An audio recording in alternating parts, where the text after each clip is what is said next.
नमस्कार, news point लेकर हाजिर हूं मैं राजीव। दोस्तों, बिहार में विधानसभा चुनाव से पहले ही चुनावी सरगर्मियां इतनी तेज हो गई हैं कि क्या बताऊं आपको। इसलिए कह रहा हूं ये बात क्योंकि चुनाव अभी सिर पे है, यानी अक्टूबर नवंबर में चुनाव होना है। उससे पहले वोटर लिस्ट वेरिफिकेशन का काम चल रहा है और वोटर लिस्ट वेरिफिकेशन के लिए चुनाव आयोग ने special intensive revision of electoral rolls यानी विशेष गहन पुनरीक्षण अभियान की घोषणा की है। कल भी हम लोगों ने थोड़ी सी चर्चा इस पे की थी, लेकिन आज इसकी चर्चा हम विस्तार से करेंगे, जिसके तहत इस अभियान के तहत यानी special intensive revision of electoral rolls, जिसको हिंदी में विशेष गहन पुनरीक्षण अभियान कहते हैं, उसके तहत कहा गया है कि 1 जुलाई 1987 से पहले भारत में जन्मे लोगों को एक फॉर्म भरना होगा। उन्हें अपनी पहचान और जन्म की तारीख या जन्म स्थान बताने वाला एक दस्तावेज भी देना होगा। दस्तावेजों की एक लिस्ट दी गई है, जिसमें से कोई भी एक दस्तावेज इस्तेमाल किया जा सकता है। इसके बाद क्या कहा गया? इसके बाद कहा गया है कि 1 जुलाई 1987 से 1987 से लेकर 2 दिसंबर 2004 के बीच जन्मे लोगों को भी जन्म की तारीख या जन्म स्थान का प्रमाण देना होगा। इसके साथ ही उन्हें अपने माता या पिता का भी जन्म प्रमाण देना होगा। अपना तो देंगे ही, माता पिता का भी जन्म प्रमाण देंगे। तीसरा पॉइंट इसमें तीसरा नंबर, 2 दिसंबर 2004 के बाद जन्मे, ये तो 2 दिसंबर से पहले वाली बात हो गई थी, लेकिन 2004 के बाद जन्मे हुए, 2 दिसंबर 4 के बाद जन्मे हुए लोगों को अपना जन्म प्रमाण देना होगा। उन्हें अपने माता पिता का भी जन्म प्रमाण देना होगा। अगर माता पिता में से कोई एक भारतीय नहीं है तो जन्म के समय का पासपोर्ट या वीजा भी देना होगा। चुनाव आयोग ने 11 तरह के दस्तावेज बताए हैं जिन्हें पहचान और जन्म प्रमाण के तौर पर इस्तेमाल किया जा सकता है। इनमें पहचान पत्र है, पेंशन भुगतान आदेश है, सरकार द्वारा जारी दस्तावेज, जन्म प्रमाण पत्र, पासपोर्ट, मैट्रिकुलेशन सर्टिफिकेट, निवास प्रमाण पत्र और जमीन या घर का आवंटन पत्र शामिल है इसमें। इसके अलावा सभी वोटरों को बीएलओ द्वारा दिए गए फॉर्म भरने होंगे। जितने भी वोटर हैं, 8 करोड़ वोटर हैं बिहार में, 13 करोड़ की आबादी, 8 करोड़ वोटर, और सारे वोटरों को बीएलओ द्वारा दिए गए फॉर्म भरने होंगे। उन्हें अपने जन्म की तारीख या जन्म स्थान और अपने माता पिता के बारे में जानकारी देनी होगी। ये नियम उनकी जन्म तिथि के आधार पर अलग अलग होगा, जो पहले ऊपर में रख चुका हूं, यानी कि 1987 से पहले, 1987 के बाद, उससे पहले, ये सारी चीजें आप पहले शुरुआत में देख चुके हैं। जैसा आप जानते हैं दोस्तों कि विपक्ष ने पहले से ही हरियाणा और महाराष्ट्र चुनाव में धांधली के आरोप लगाए हैं और इस मुद्दे पर राहुल गांधी ने एक प्रेस कॉन्फ्रेंस की थी, जिसमें विपक्षी दलों के नेताओं ने भी शिरकत की थी। उसके बाद अभी पिछले दिनों राहुल गांधी ने एक आलेख लिखा, जो हिंदुस्तान के अलग अलग अखबारों में अलग अलग भाषाओं में उस आलेख को छापा गया था और चुनाव आयोग को, खासकर महाराष्ट्र चुनाव को लेकर उन्होंने कई सवाल, उनके ऊपर सवालों की बौछार की थी राहुल गांधी ने, और सवालों में उन्होंने घेरा भी था। लेकिन अब जब बिहार में special intensive revision of electoral rolls यानी नए नियम के तहत मतदाताओं की पहचान हो रही है, तब इंडिया गठबंधन ने एकजुट रूप से चुनाव आयोग को आज घेरा है। आज इंडिया के नेताओं ने आज पटना में प्रेस कॉन्फ्रेंस कर चुनाव आयोग को सीधे घेर लिया। तेजस्वी यादव ने 8 करोड़ लोगों को वोटर लिस्ट से बाहर करने के आरोप लगाए हैं और कहा है कि ये अपने हिसाब से 8 करोड़ नए वोटर बनाना चाहते हैं। आइए सबसे पहले सुनते हैं तेजस्वी यादव इस मसले पर क्या कह रहे हैं, सुनिए। कि इलेक्शन कमीशन ने अचानक से विशेष गहन पुनरीक्षण की घोषणा की है। इसका ये मतलब है कि अभी जो पब्लिश हुआ था वोटर लिस्ट फरवरी माह में, जो फ्रेश घटाव जुड़ाव के बाद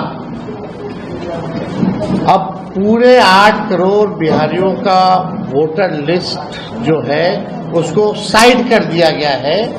अब नए सिरे से जो है वोटर्स बनाए जाएंगे।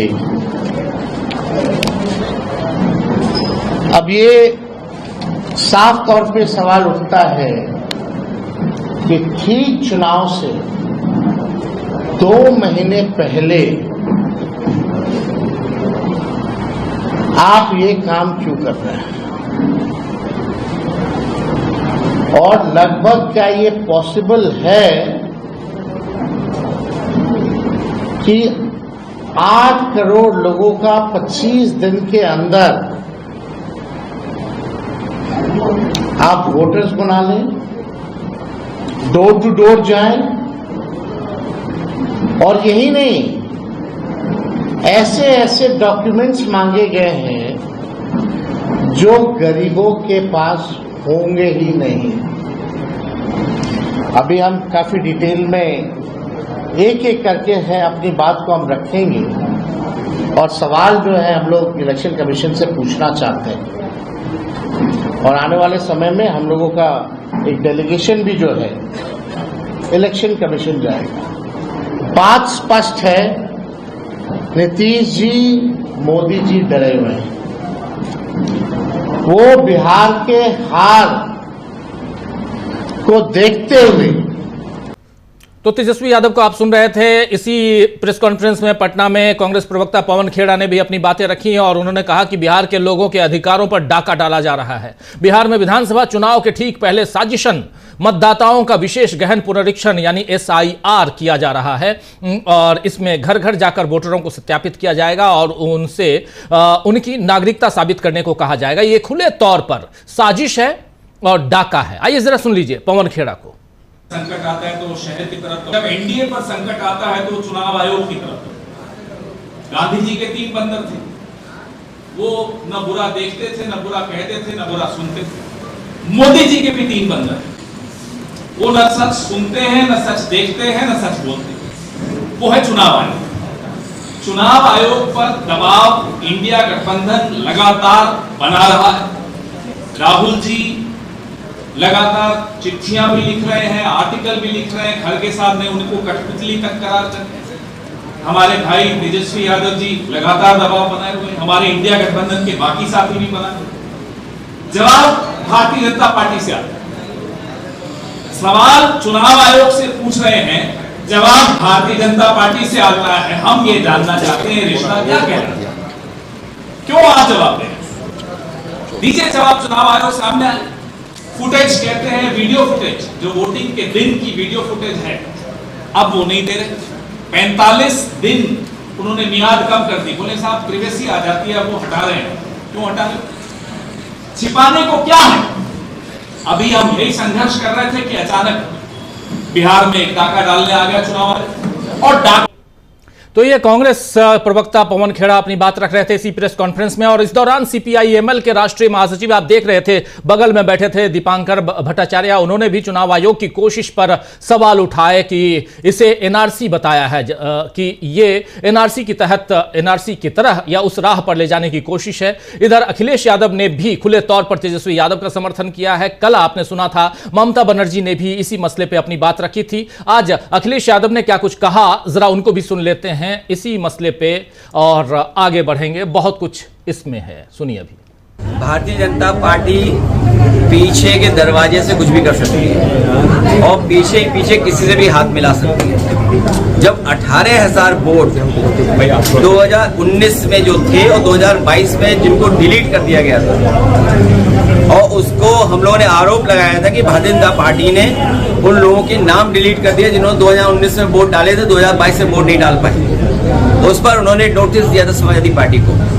हम लोगों ने बाकायदा 18,000 एफिडेविट दिए थे ऐसे लोगों के जो 19 में वोट डाले थे, 22 में उनका डिलीट हो गया था वोट। उसका जवाब आज तक नहीं दिया और न किसी आरोप पे कार्रवाई हुई है। और अभी जो लूट हुई थी कुंदरकी में, जहां पर CCTV में सब कैद है कि पुलिस के लोगों ने वर्दी उतार करके प्राइवेट ड्रेस पहन करके वोट डाला। आपका मुजफ्फरनगर में मीरापुर विधानसभा का आप सबके पास वो विजुअल्स हैं जिसमें पुलिस वोट रोक रही है, जाने नहीं दे रही है, और यहां तक भारतीय जनता पार्टी की पुलिस ने बंदूक से रोकने का काम किया। मैं उन बहादुर महिलाओं को बधाई देना चाहता हूं। तो अगर ममता जी कुछ कह रही है मुख्यमंत्री, इसका मतलब ये है कि भारतीय जनता पार्टी को इस साजिश षड्यंत्र कर रहे हैं। तो आप सुन रहे थे कि अगर ममता बनर्जी कुछ कह रही हैं, वेस्ट बंगाल की मुख्यमंत्री, इसका मतलब भारतीय जनता पार्टी यानी भाजपा कुछ साजिश रच रही है। उधर तेजस्वी यादव की बातों का भी ये समर्थन कर रहे हैं, यानी चुनाव आयोग और बीजेपी के खिलाफ पूरा विपक्ष एकजुट है। उनका कहना है कि ये बिहार में वोटरों को लोकतंत्र में दिए गए अधिकारों से वंचित करने की साजिश है। हम इंडिया गठबंधन के तमाम साथी इसका विरोध करते हैं, लेकिन वो हार नहीं मानेंगे। अब जब चुनाव आयोग पूरी तरह सवालों में के घेरे में है, तब क्या पारदर्शी तरीके से बिहार में चुनाव हो पाएगा? ये एक बड़ा सवाल है दोस्तों। और उसके साथ साथ क्या महाराष्ट्र और हरियाणा के नतीजों को लेकर राहुल गांधी ने जो आरोप चुनाव आयोग पर लगाए हैं, उसका जवाब मिलेगा? लेकिन इन सबके बीच एक खबर उधर संविधान को लेकर भी है। संविधान को लेकर खबर यह है कि आरएसएस सर कार्यवाह दत्तात्रेय होसबले कह रहे हैं कि समाजवादी यानी इससे संविधान से समाजवादी और धर्मनिरपेक्ष शब्दों को आपातकाल के दौरान संविधान की प्रस्तावना में शामिल किया गया था और इन्हें प्रस्तावना में रहना चाहिए या नहीं, इस पर विचार किया जाना चाहिए। कल भाषण दे रहे थे दत्तात्रेय होसबले और उन्होंने ये बातें कही हैं और यहां से अब एक बार फिर संविधान का मुद्दा भी गर्मा गया है और संविधान का मुद्दा कहीं ना कहीं बीजेपी को बैकफुट पर ले जाता है। दत्तात्रेय होसबले ने यह बात क्यों कही है, ये आगे हम समझेंगे, लेकिन उससे पहले राहुल गांधी ने इसी मसले पर अपनी बात रखी। आइए उनके ट्वीट को देख लेते हैं। राहुल गांधी लिखते हैं कि आरएसएस का नकाब फिर से उतर गया। संविधान इन्हें चुभता है क्योंकि वो समानता, धर्मनिरपेक्षता और न्याय की बात करता है। आरएसएस बीजेपी को संविधान नहीं, मनुस्मृति चाहिए। ये बहुजनों और गरीबों से उनके अधिकार छीनकर उन्हें दोबारा गुलाम बनाना चाहते हैं। संविधान जैसा ताकतवर हथियार उनसे छीनना इनका असली एजेंडा है। आरएसएस ये सपना देखना बंद करे। हम उन्हें कभी सफल नहीं होने देंगे। हर देशभक्त भारतीय आखिरी दम तक संविधान की रक्षा करेगा। यह बात कह रहे हैं राहुल गांधी दत्तात्रेय होसबले की इस बात पे और इस प्रस्तावना को लेकर जो बात उन्होंने कही है कि प्रस्तावना से समाजवादी और धर्मनिरपेक्षता इन दोनों शब्दों को हटा देना चाहिए। तो एक तरफ आरएसएस जो चाहता है वो खुलकर सामने आ रहा है, वो बातें सामने आ रही हैं, और दूसरी तरफ जो बिहार में हो रहा है उसमें इलेक्शन कमीशन क्या चाहता है और क्या इसके जरिए, क्योंकि यह कहा जा रहा है कि बिहार जो है ये पायलट प्रोजेक्ट की तरह है, यह धीरे धीरे पूरे हिंदुस्तान में लागू होगा। पूरे हिंदुस्तान में लागू कर क्या इनडायरेक्ट रूप से या पिछले दरवाजे से आप एनआरसी को लागू करना चाहते हैं? ये सारे सवाल